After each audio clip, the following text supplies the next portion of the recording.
Next year, which is now, we're starting now, we are going to get into the year, the Hebrew year on God's calendar is the year 5717. 5 is the number of grace. 777, I think you know, triple completion. May mean the completion of the age of grace. Also, we don't tend to write our years fully, neither do the Jews. They abbreviate it, so they don't usually say the 5, because it's always 5. 5 starts with 5,000. So they drop that, so the year on their system is the year 777. I mean, if God is into numbers, and if He likes patterns and prophetic things, which He evidently does, it's going to be the year 777, starting now. The year of the Messiah according to the Jews. Now, unfortunately, for the Jews who don't yet believe the New Testament and that the Messiah came the first time, they're going to be looking for the wrong Messiah. They will momentarily put their faith and trust in a counterfeit Messiah. But we pray for them that the gospel will reach them. But they believe this coming year, this year that we're in, is the year for the Messiah to show Himself. Revelation 12 says, now a great sign. Everyone say great sign. We might say, no sign has been called great in the Bible. This is called great sign. Mega sign. We might say this is the greatest sign because no other celestial sign has been given more attention and more detail. We gloss over it. We read it very quickly. We're not going to do it today. Let me show you why it's very important. Because the time may be very soon. Well, the time is definitely very soon for this to be fulfilled. Now a great sign appeared in heaven. A woman clothed with the sun, with the moon under her feet, and on her head a garland of 12 stars. This does not refer to a woman floating through the sky. The simplest, most literal interpretation of this is the constellation Virgo, which will have the sun at her head, the moon at her feet, and 12 stars, 9 from the constellation Leo, and a conjunction of Mercury, Mars, and Venus on her head. That makes 12 stars on the 23rd of September, 2017. Remember that date. 23rd of September, 2017. Remember that date, 23rd to 24th. The date in the Hebrew calendar starts from nightfall of the 23rd to nightfall of the 24th. Their days start from night, goes to day. Our day goes from day, ends at night. Right? Because when you're Gentile and you don't know God, you start in the light and you head to darkness. But when you're the people of God, you start in the darkness and you head towards the day. Make sense? Okay. Now, how rare is this? Well, this hasn't happened before in our lifetime. In fact, the last time it happened was 5,932 years ago, and that would be on our Gregorian calendar, the 5th of August, the year 3915 BC, roughly the time when Adam and Eve walked the earth. So this sign, the last time it appeared, seems to match when Adam and Eve were taught about how the woman would go into labor pain when she gives birth, and that the serpent would bruise her seed's heel, but her seed, the coming Messiah, would bruise his head. Remember that? Okay, we'll come back to that. But when that was being told, and he was also being told, God said that the stars and the sun and the moon are given for moedim, for appointed times. When that was being told, there was a sign in the sky that looked like this, and it hasn't happened since. It's about to happen in less than 360 days. So, let's map it out. You know that we've talked about the 4 blood moons plus the other 2 eclipses. All right, the 4 blood moons started on Passover, 15th of April, 2014. And 2 days before this great sign of the woman in the sky, clothed with the sun in her hair, the moon at her feet, garland of 12 stars by her head. Right, 2 days before that is the Feast of Trumpets. Feast of Trumpets is, we just learned, prophetically, the next thing Jesus will fulfill. He fulfilled 4 feasts. The next feast, the 5th feast, he must fulfill. The next event should be the resurrection of the dead and the rapture of the saints. So if it were to happen, it should happen on the Feast of Trumpets. Next Feast of Trumpets will start, there's a 2-day leeway, 20 to 22nd of September. If you count those 2 dates, the distance between those 2 dates, anyone want to guess the distance between those 2 dates? From the first lunar eclipse, blood moon, to the Feast of Trumpets next year, 2017, there are, you know this number. Isaac Newton cared about it. Lots of other godly people tried to calculate it. 1,260 days.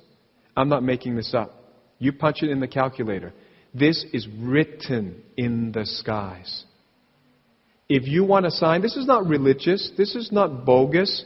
This is not something made up. This was pre-planned when God put the stars into orbit. This was pre-planned so that it would spell out 1,260 days. A number we've seen many times.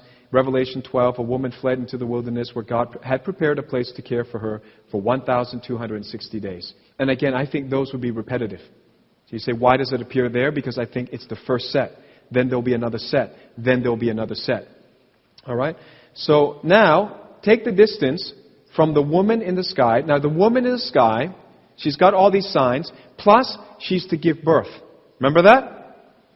In Revelation 12, she's supposed to give birth. Well, if you're supposed to give birth around that date, then something significant should happen 9 months before. It's called conception. I don't know what's going to happen, but I'm going to give you the date. Count 9 months from the 23rd of September, and let's just see if anything happens. Put it on your calendar. All right? Around that time, we should see a conception, which is the 23rd of December, 2016.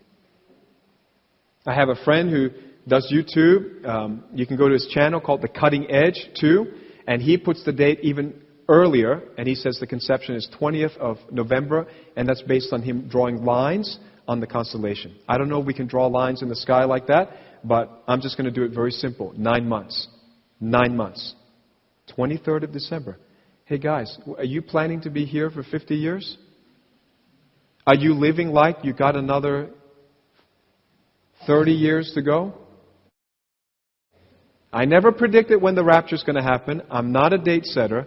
I'm showing you patterns and fulfillments, a very likely fulfillment of Revelation 12.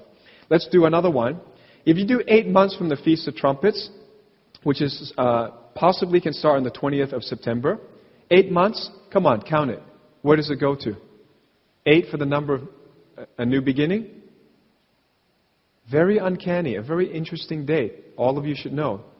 8 months earlier from that date, the new president takes office. 20th of January, 2017.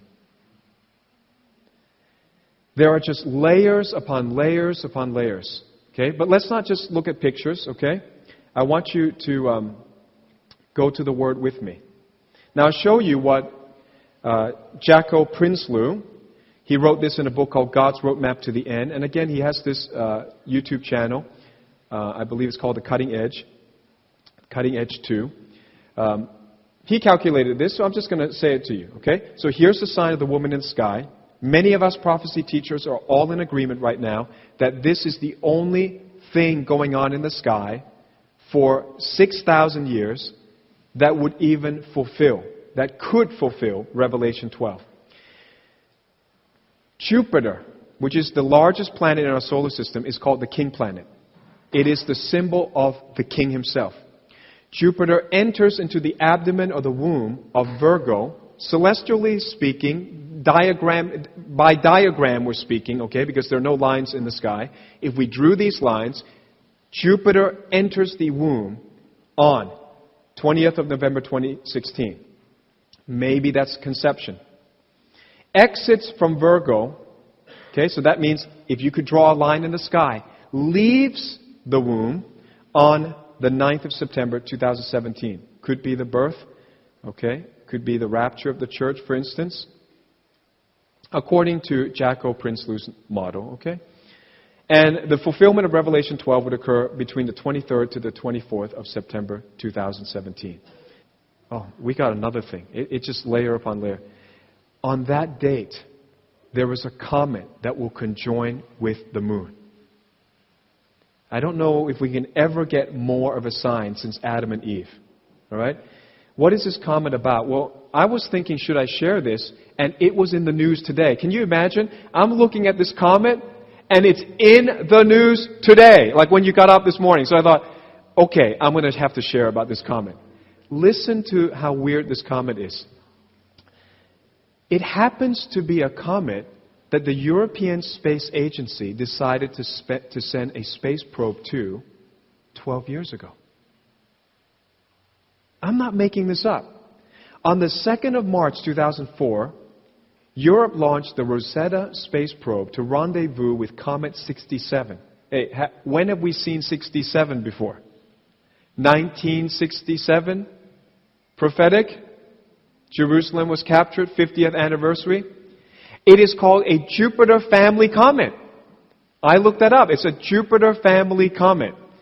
Doesn't mean that it's related to Jupiter. It's just by their, astronomical definition. It is a Jupiter family comet. Again, Jupiter representing the king. It's traveling at 38 kilometers per second, and we managed to rendezvous with it at 38 kilometers per second. That's pretty cool. On the 10th of September 2014, Rosetta entered the comet's orbit. On the 12th of November, Rosetta's lander, Philae, which means friend, like Philadelphia, touched down. We sent a probe that touched down on this comet.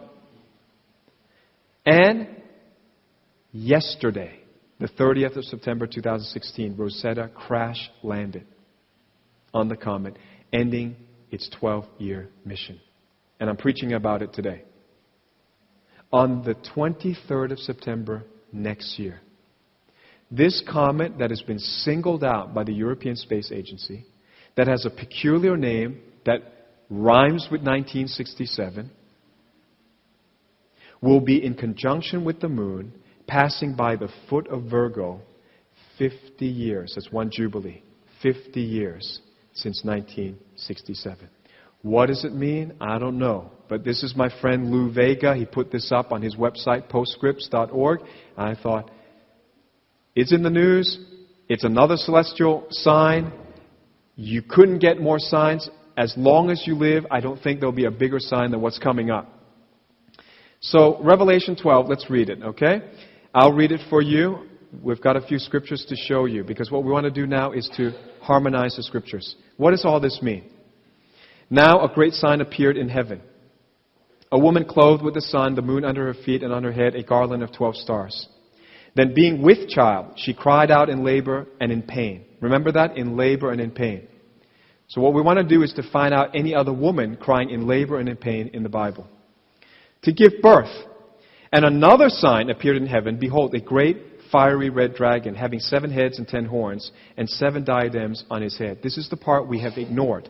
We haven't talked about what is the dragon. We've talked about the virgin. We'll talk about the child. We haven't talked much about the dragon. What does he do? His tail drew 1/3 of the stars of heaven and threw them to the earth. Hey, where have I heard that before? How about the rest of Revelation? If you studied my 4 hours of the 22 future events of Revelation, we know there's going to be meteor shower at the end of the 6th seal, and there's going to be meteor impact in the trumpet judgments, and there's going to be more meteor impact in the bowl judgments.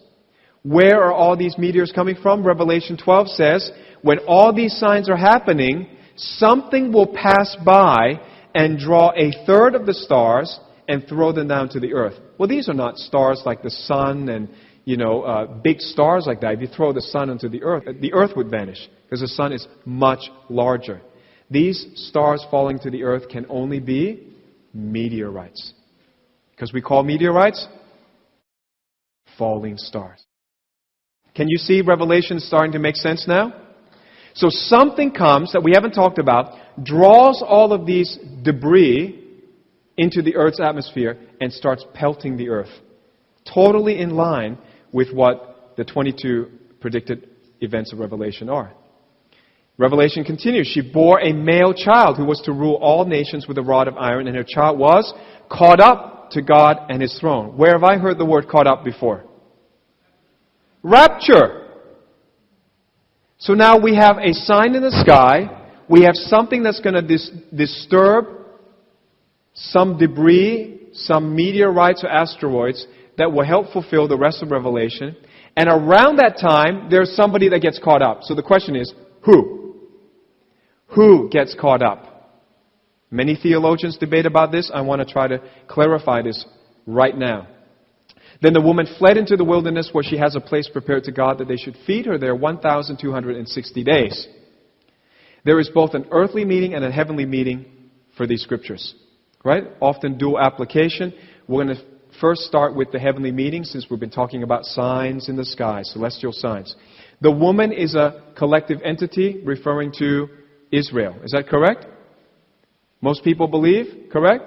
Theologians believe the woman represents Israel. Israel is a body of people represented by one symbol, the woman. The dragon is a collective entity. Who is it that will go after the woman? Talking on the earth right now, actually. Talking about the earth. The Jews will flee from the Antichrist's armies.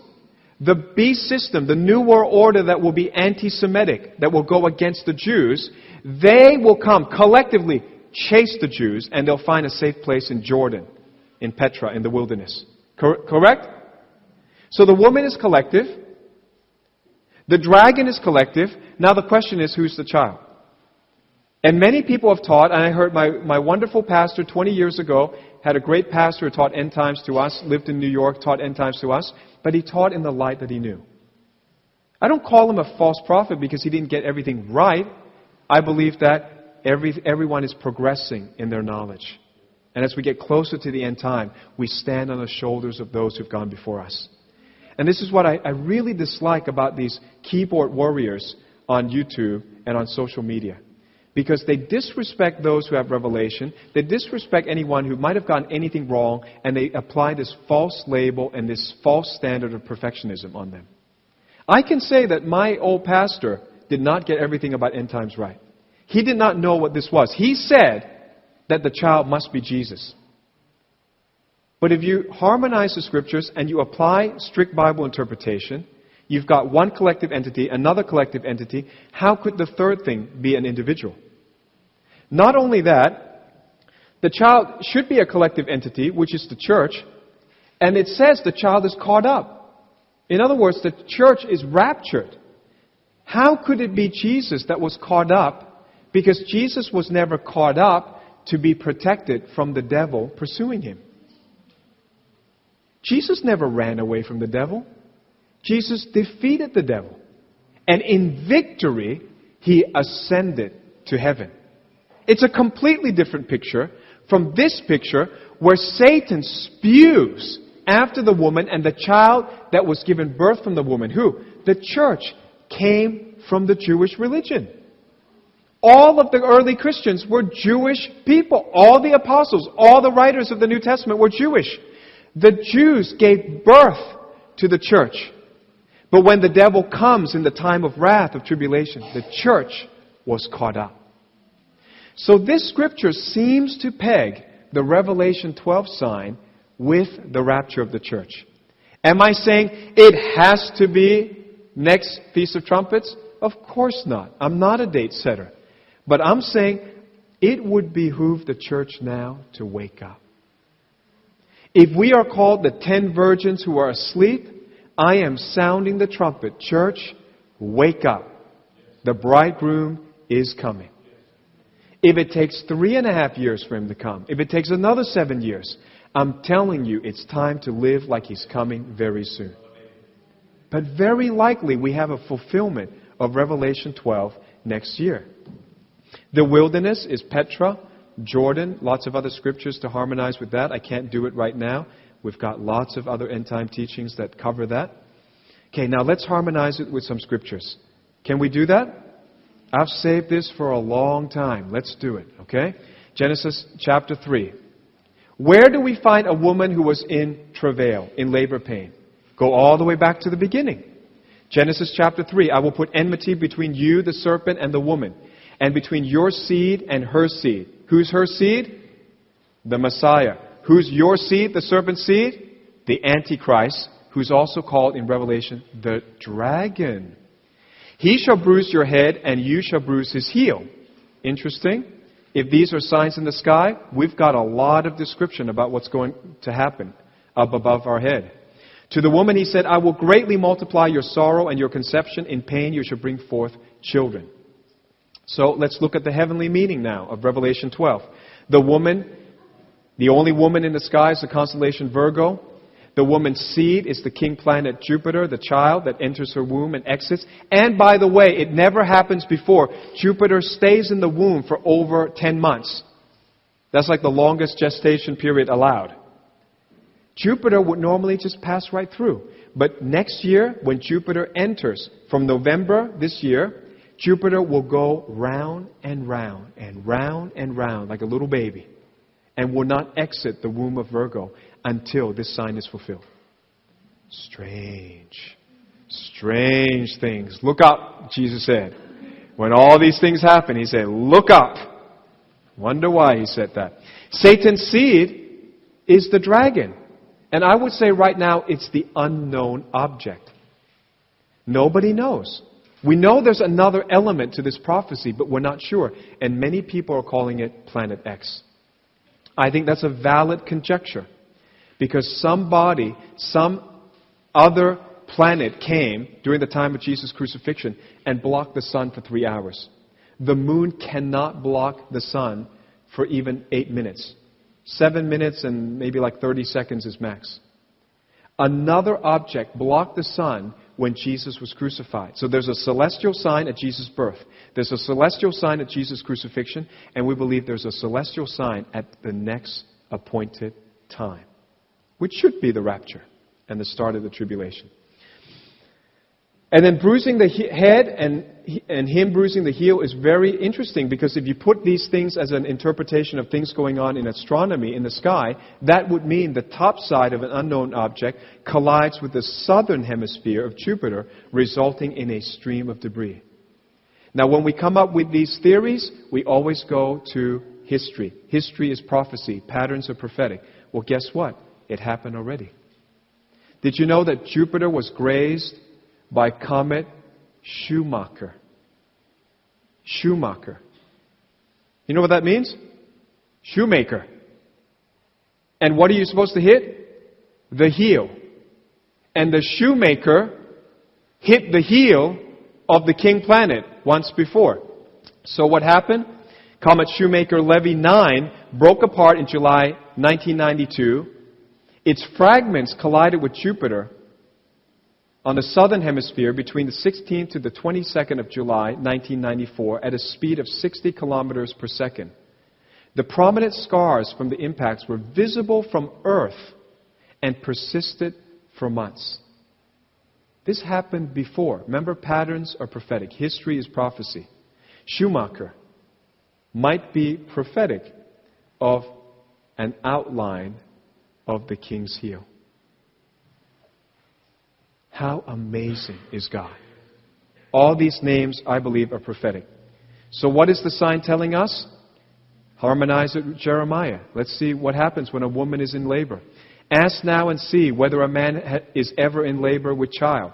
So, why do I see every man with his hand on his loins like a woman in labor, and all faces turn pale? What is Jeremiah chapter 30 talking about? You're going to recognize this right away. Alas, for that day is great, so that none is like it, and it is the time of Jacob's trouble, but he shall be saved out of it. What's he talking about? The woman in labor, which we find in Revelation 12, is explained in Jeremiah 30 as the start of the time of Jacob's trouble. How long does that last? Again, most American prophecy teachers believe 7 years, so you just do the math. 2017 plus 7 means 2024 would be around the time when Jesus would come back for the Jews. I personally believe that it is possible the time of Jacob's trouble equals the time of the real Jacob's trouble. And his time of trouble was not 7 years. His time of trouble for his 2 wives, for Laban's sheep and goats, and for running away from Esau, all of that added up to the number of the Jews?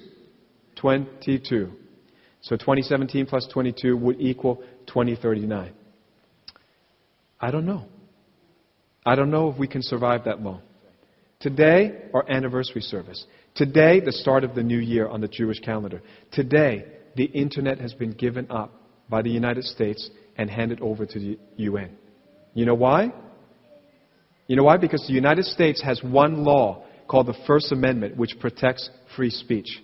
As long as the internet is in the United States power, it's always protected by the First Amendment. You can say whatever you want.